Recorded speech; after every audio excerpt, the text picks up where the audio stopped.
میں تو اپنی تقدیر پر جس قدر ناز کروں کم ہے، حضور محمود ملت نے بھی بے پناہ شفقتوں سے مجھے نوازا ہے۔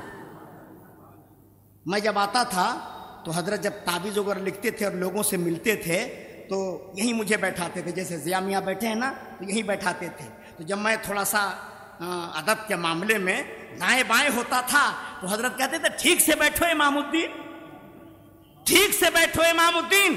آدھا گھنٹہ ہو گیا، 1 گھنٹہ ہو گیا، 1.5 گھنٹہ ہو گیا، 2 گھنٹہ ہو گیا، میں جب اٹھنا چاہتا تھا تو کہتے تھے بیٹھے رہو۔ ایک دن کہنے لگے امام الدین بیٹھو اور مجھے غور سے دیکھو، مریدین کو ڈیل کیسے کیا جاتا ہے، ان پہ شفقت کیسے کی جاتی ہے، ان کے سوالات کا جواب کیسے دیا جاتا ہے، ان پر کرم کی بارش کیسے کی جاتی ہے، سیکھ لو ابھی تمہارے لیے موقع ہے۔ سبحان اللہ، بڑی شفقت فرماتے تھے، سبحان اللہ، بڑی شفقت فرماتے تھے حضور محمود ملت۔ اللہ تعالیٰ ان کی قبر پر نور اور رحمت کی بے پناہ بارش فرمائے۔ اور جاتے جاتے بھی حضرت نے شفقتوں سے نواز ہی دیا، سبحان اللہ، جاتے جاتے بھی اس نسبت کو مضبوط کر کے گئے۔ جب میں آیا حضرت کے جنازے میں تو بھیڑ تو آپ لوگوں نے دیکھا ہی ہوگا، ریکارڈ توڑ بھیڑ۔ گھر سے جب نکلے تھے تو کہیں جگہ نہیں، عیدگاہ میں تل رکھنے کی جگہ نہیں، کتنے لوگ نماز جنازہ میں نہیں شریک ہو پائے، اندر جگہ کی گنجائش ہی نہیں تھی۔ میں منبر کے پاس پہنچ کر جگہ لے لیا تھا، منبر کے پاس پہنچ کر میں جگہ لے لیا تھا کہ یہیں حضرت کے بالکل سامنے رہوں گا، آخری ملاقات تو حضرت سے کر لوں، آخری درشن تو حضرت کا کر لوں، آپ کے جسم اطہر کو دیکھ لوں، کندھا دے لوں۔ میں وہیں پر منہمک تھا ذکر و اذکار میں، اتنے میں حضور سیدی سرکار مشاہد ملت کا فون آیا، مولانا صاحب آپ کہاں ہیں؟ ہم نے کہا حضور خادم حاضر ہے، حکم کیا ہے؟ بولے آپ جہاں بھی ہوں فوراً قبر کے پاس آ جائیے، آپ کو قبر محمود ملت میں اترنا ہے، آپ کو قبر محمود ملت میں اترنا ہے۔ یہ آواز جیسے میرے کانوں میں آئی، آنکھوں سے آنسو جاری ہو گئے، آنکھوں سے آنسو جاری ہو گئے۔ میں نے کہا حضور محمود ملت آپ کی نوازشوں اور آپ کے کرم کا بے پناہ شکریہ، جاتے جاتے آپ امام الدین پر کرم کی بارش فرما رہے ہیں۔ میں آنکھوں میں آنسو لیے ہوئے آیا، بہت بھیڑ تھی، جانے کی گنجائش نہیں تھی، ہر آدمی سے میں یہی ریکویسٹ کر رہا تھا حضرت کی قبر کے پاس جانا ہے، حضرت کی قبر کے پاس جانا ہے۔ تو اکثر لوگ مجھے پہچانتے بھی تھے، خیر جگہ مل گئی اور میں مزار حضور محمود ملت کے قریب آیا اور پھر قبر حضور محمود ملت میں اترا۔ حضرت لہیم شہیم تھے، جسم کافی بھاری تھا، ایک طرف انعام میاں تھے اور ایک طرف میں تھا، سے بڑا ڈرا ہوا تھا، میں دبلا پتلا کمزور آدمی، اتنے بڑے جسم کو میں کیسے سنبھال پاؤں گا، اتنے بڑے جسم کو میں کیسے سنبھال پاؤں گا۔ لیکن یہاں 3 خلفاء ہیں اعلیٰ حضرت کے، میں قسم کھا کے کہہ سکتا ہوں اس بات کو، جب میں نے اپنے ہاتھوں سے حضور محمود ملت کو اٹھایا تو لگ ہی نہیں رہا تھا کہ کوئی جسم ہے، ایسا لگ رہا تھا جیسے گلاب کا پھول میں نے اٹھایا ہے۔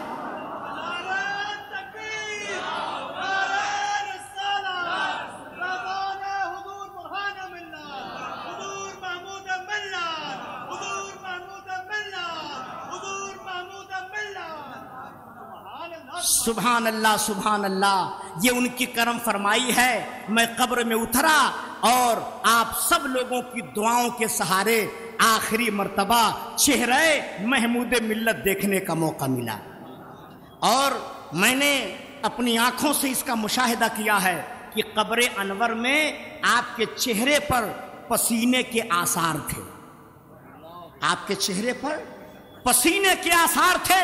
یہ علماء کرام بیٹھے ہوئے ہیں، پوچھئے ان سے قرآن و حدیث کی روشنی میں تو یہ کہیں گے کہ پسینے کے آثار ہونے کا کیا مطلب ہے، پسینہ نظر آنے کا کیا مطلب ہے۔ یہ صاف صاف بتا رہا ہے کہ محمود ملت دنیا میں بھی پیارے تھے اور قبر میں بھی خدا کے پیارے ہیں۔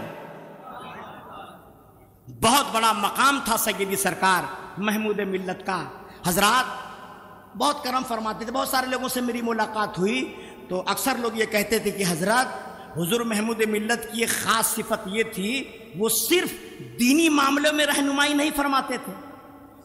صرف دینی معاملوں میں دینی معاملوں میں تو رہنمائی فرماتے ہی تھے، لیکن صرف دینی معاملوں میں نہیں، جس معاملے کو لے کر جائیے ہر معاملے میں رہنمائی فرماتے تھے.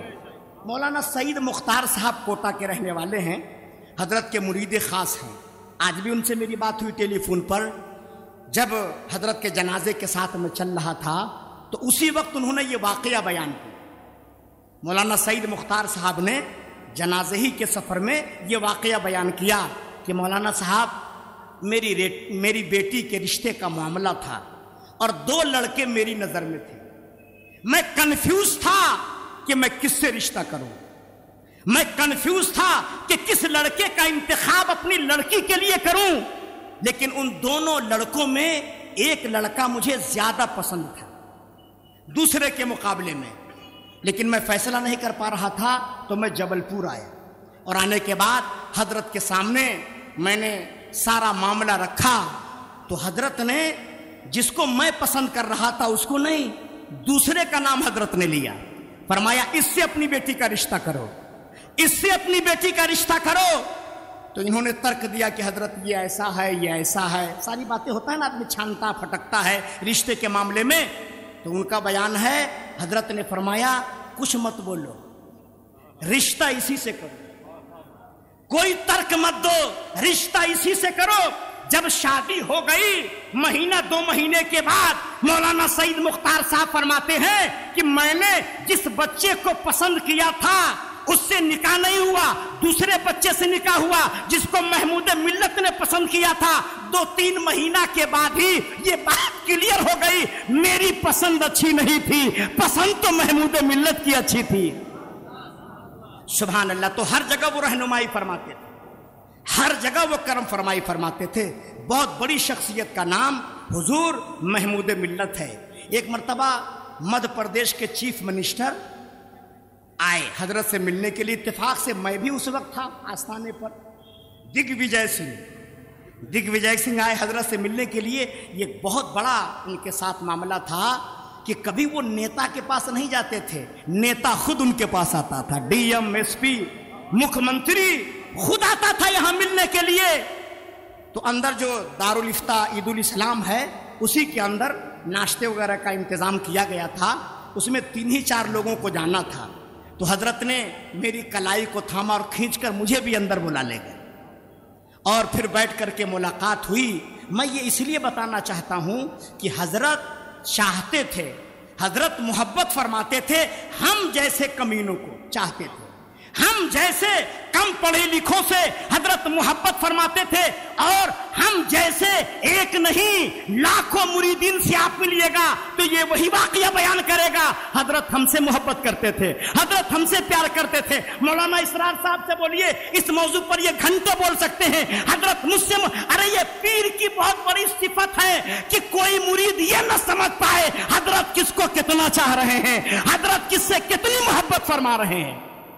اس لیے ہمیں تو ناز ہے حضور محمود ملت پر. ہم سب کا بیڑا ان کے صدقے میں پار ہوگا کہ نہیں ہوگا انشاءاللہ تعالی. اور حضور ضیاء ملت، سبحان اللہ، حضور ضیاء ملت یہ انتخاب محمود ملت کا نام ہے.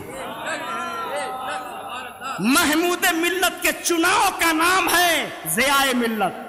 حضرت نے ان کا انتخاب فرمایا ہے، ان کا چناؤ کیا ہے. تو اے عقیدت مندو، اب آنکھ بند کر کے قیل و قال نہیں کرنا ہے، حضور ضیاء ملت کے ہاتھوں پر ہاتھ دے دینا ہے. اس لیے کہ ان کے ہاتھوں پر ہاتھ دینا، ان کے ہاتھ پر ہاتھ نہیں دینا، محمود ملت کے ہاتھوں پر ہاتھ دینا ہے.